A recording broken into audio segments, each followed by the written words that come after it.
இன்றைக்கு சட்டமன்றத்திலே 0 அவரிலே பேசுவதற்கு எதிர்க்கட்சி தலைவர் என்கின்ற முறையிலே எடப்பாடி பழனிசாமி அவர்கள் சட்டப்பேரவைத் தலைவரிடத்திலே கேட்டார்கள். ஆனால் அவர்கள் காலத்திலே 10 ஆண்டு காலத்திலே எழுதப்பட்ட ஒரு நீதி, அதாவது சட்டமன்றம் துவங்குவதற்கு அரை மணி நேரத்துக்கு முன்பாக 0 அவரில் நாங்கள் என்ன பிரச்சனையை கிளப்ப இருக்கிறோம் என்பதை பற்றிய புள்ளி விவரத்தை சட்டப்பேரவைத் தலைவரிடத்திலே தந்தால் அவர் சம்பந்தப்பட்ட அமைச்சருக்கு அனுப்பி பதிலை பெற முடியும். அமைச்சர் பதில் இல்லை என்று சொல்லிவிட்டால் பிரச்சனையை மட்டும் எழுப்ப முடியும். ஆனால் இன்றைக்கு அரை மணி நேரத்துக்கு முன்பாக அல்லாமல் சட்டப்பேரவை துவங்குவதற்கு ஒரு சில நிமிடங்களுக்கு முன்னால், குறைந்த ஒரு 7-10 நிமிடங்களுக்கு முன்னால் கொறடா அவர்கள் சட்டப்பேரவைத் தலைவரிடத்தில் வந்து நாங்கள் காவல்துறையை பற்றி ஒரு பிரச்சனை எழுப்பப் போகிறோம் என்று சொன்னாரே தவிர என்ன பிரச்சனை எழுப்பப் போகிறோம் என்பதை கூட அவர்கள் சொல்லவில்லை, எழுத்து மூலமாக எழுதி தரவில்லை.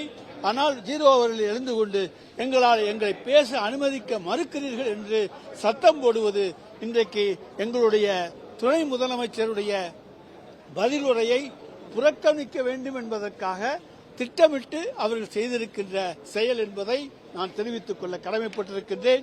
இந்த அரசை பொறுத்த வரைக்கும் எதிர்க்கட்சிகளுக்குத்தான் இன்றைக்கு அதிகமான வாய்ப்பை தருகிற முதலமைச்சராக மாண்புமிகு தமிழ்நாடு முதலமைச்சர் அவர்கள் இருக்கின்றார்கள். அவர்களுக்கு வாய்ப்பு கொடுங்கள் என்று சொல்லுகிற முதலமைச்சர். ஆனால் அரை மணி நேரத்துக்கு முன்னாலே கொடுக்க வேண்டும் என்கின்ற விதி இருக்கின்ற பொழுது இங்கே வந்து நாங்கள் 10 நிமிடத்துக்கு முன்னாலே ஒரு பிரச்சனையை கிளப்பப் போகிறோம் என்று சொல்லிவிட்டு அது கூட என்ன பிரச்சனை என்பதை சொல்லாமல் இருந்தால் எப்படி அங்கே பதில் சொல்ல முடியும்? எங்களுடைய முதலமைச்சரிடத்தில் பதில் இருக்கிறது. ஆனால் அதற்காக சட்டத்தை மீறி எதையும் செய்யக்கூடாது என்பதற்காக சட்டப்பேரவைத் தலைவர் அவர்கள் உங்களுக்கு நான் அனுமதி கொடுக்க முடியாது, நீங்கள் அரை மணி நேரத்துக்கு முன்னாலே வந்து தகவலை சொல்லவில்லை என்று சொன்னால் அது குற்றமா, அது தண்டனைக்குரியதா, அல்லது அது அவர்கள் எல்லாம் அசிங்கப்படுத்துவதா, அவமரியாதை செய்வதா? இவர்கள் தான் சட்டமன்றத்தை அவமரியாதை செய்கின்றார்களே தவிர இன்றைக்கு திராவிட முன்னேற்றக் கழகம் சட்டமன்றத்தினுடைய மாண்புக்கு மரியாதை தருகின்ற அமைப்பாக இருக்கிறது என்பதை இங்கே நான் தெரிவித்துக் கொள்ள கடமைப்பட்டிருக்கின்றேன். அதே போல உங்களை எல்லாம் சந்திக்கின்ற பொழுது உசிலம்பட்டியில் நடந்த ஒரு சம்பவத்தை பற்றி சொல்லியிருக்கிறார். அந்த சம்பவம் ஒரு காவல்துறையை சார்ந்த காவலர் சம்பந்தப்பட்ட சம்பவம்.